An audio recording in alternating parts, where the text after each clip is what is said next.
After all of these games in the NFL this season, finally we have made it to the championship. And the two teams that are playing are the New England Patriots and the Seattle Seahawks. I think you know that by now. I'm very excited for the Super Bowl. I hope you are. Comment down below who you think's going to win. I'm going to give you a advanced prediction of who I think is going to win. But I hope you guys enjoyed this video. Please subscribe, comment down below who you think's going to win the Super Bowl, your score prediction, and let's get right into it.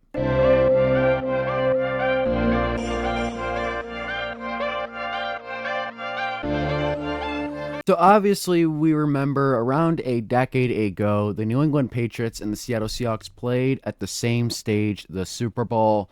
Patriots won 28-24. This Super Bowl is forever known for Seattle not running the ball with Marshawn Lynch at the 1-yard line. But let's just take a look real quick at how this game went, like the box score, and just see how different the NFL is right now. Tom Brady, 4 touchdowns, 2 picks, threw the ball 50 times. Wilson, 2 touchdowns, an interception, 247, threw the ball 21 times. LeGarrette Blount, I remember watching him, 40 yards. Marshawn Lynch had 100 yards and a touchdown, which I'm surprised they didn't give it to him at the 1-yard line. Chris Matthews was really good. He caught a touchdown. I remember Doug Baldwin, Jermaine Kearse. And this is Tyler Lockett, right? Didn't he change his name? No. That was stupid. Pretend I didn't say that. And then for New England, Julian Edelman was really good. I remember Danny Amendola, obviously Gronk. Julian Edelman had a touchdown in this game. Also Gronk and Amendola and Brandon LaFell. But this was a really good Super Bowl, really good game. And again, Seahawks should have ran the ball, but luckily you have a chance to avenge yourself here in 2026 as you take on the New England Patriots in the Super Bowl. Both teams went 14-3. Patriots were the 2 seed and Seattle was a 1 seed in their respective conferences. Let's take a quick look at Seattle. They had 28.4 points per game, which was 3rd in the NFL. They have the best point differential in the NFL with plus 191. They are 6-3 in close games. Average margin of victory is 14 points, which is 7th in the league, and they've had a very tough schedule. Turnover differential is -3, and then total penalties is 100, which is 8th in the league. Meanwhile, for New England, they're 2nd in points per game with 28, 3rd best point differential 170. Record in close games is 7-3. Average margin of victory is 13.4 points, and a turnover differential of +3. Total penalties 98. So based off at a glance, these teams are very similar. They match up well. And then if you go over here, Patriots, Seattle, they're split on advantages. We'll take a look at key advantages here. Let's see here.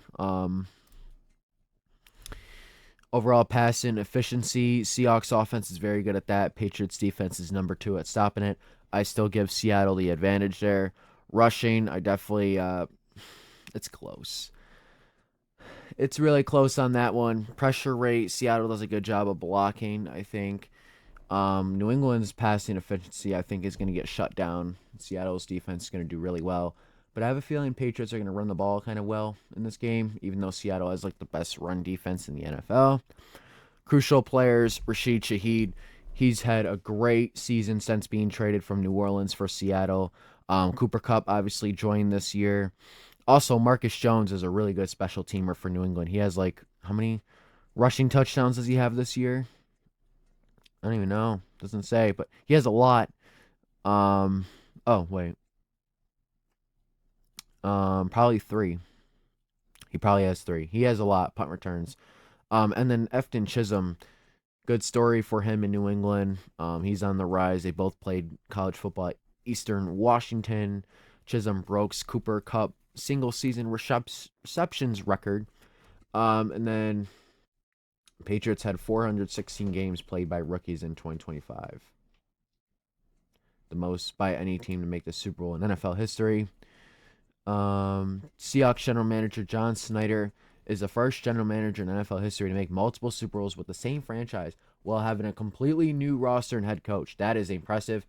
Also, Josh McDaniels will be coaching in his 6th Super Bowl as a coordinator, tied most by all time with Spagnuolo. Patriots spent $364 million in 2025. per in free agency, most by any team. So they had a lot of money and they took advantage of it.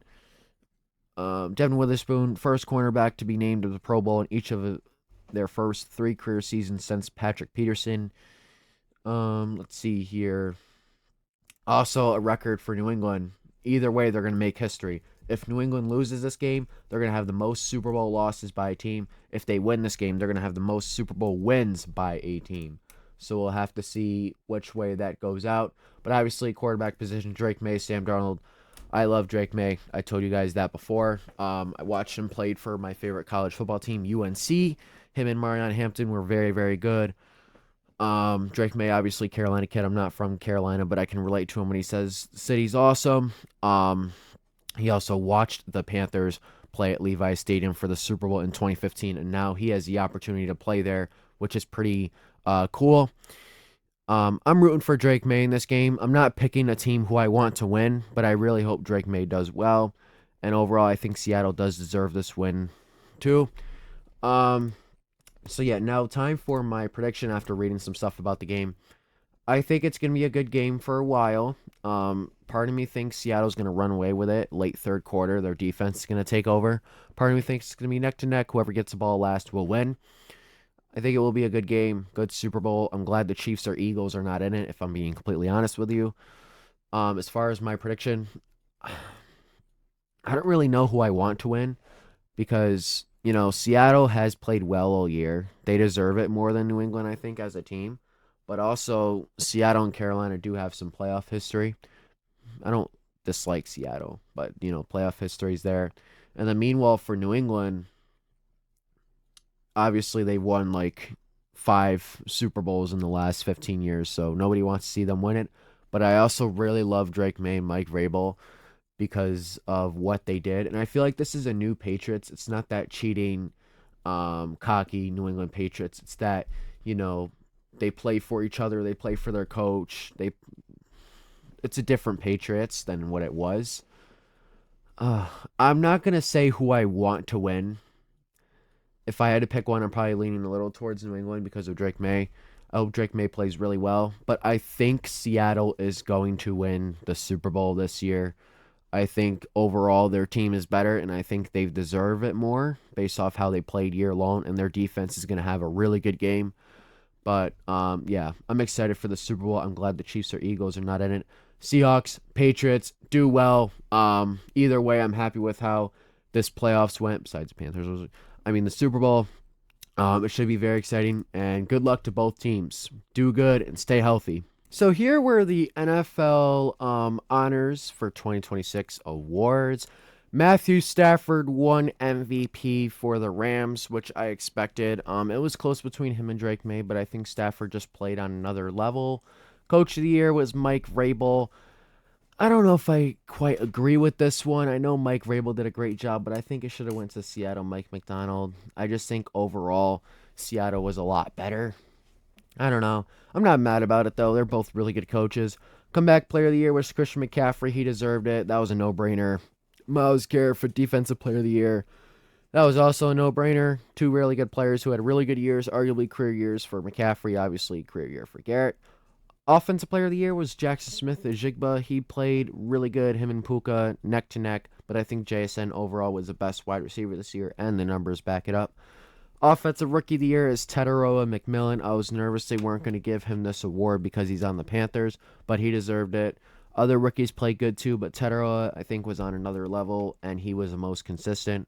Defensive Rookie of the Year, I'm glad Carson won this. This is a victory lap for me. I told you guys before the season he was a name to watch in the draft, and he just won Defensive Rookie of the Year. So, yeah, I know ball. And then Assistant Coach of the Year is Josh McDaniels. I'm not mad about this one. There's a lot of good assistant coaches, Clint Kubiak, Flores, if the Vikings made the playoffs. Shout out Josh McDaniels there. Still not a head coach, though. Don't apply for a head coach, And then Protector of the Year is Joe Thuney from the Chicago Bears. That was a very smart trade that the Bears did to get him from the Chiefs for like a 4th or 5th round pick. Yeah, and it definitely paid off. Pro Football Hall of Fame NFL class of 2026. It was Drew Brees, Roger Craig, Larry Fitzgerald, Adam Vinatieri, and Luke Kuechly. Shout out to Luke Kuechly, my guy. He should have made it last year. He is the second youngest player in NFL history to make the Pro Football Hall of Fame, I think the stat was. Shout out to Luke Kuechly, one of the linebackers that knew more than what the offense was running. But I hope you guys enjoyed this video. Please subscribe. Comment down below what you thought about the NFL honors and who you think is going to win the Super Bowl. Please subscribe. Hope you guys enjoyed this video. Enjoy the Super Bowl. Stay warm wherever you are. And come back Monday for my Super Bowl reaction. Please subscribe, and I'll see you guys in the next video. Peace.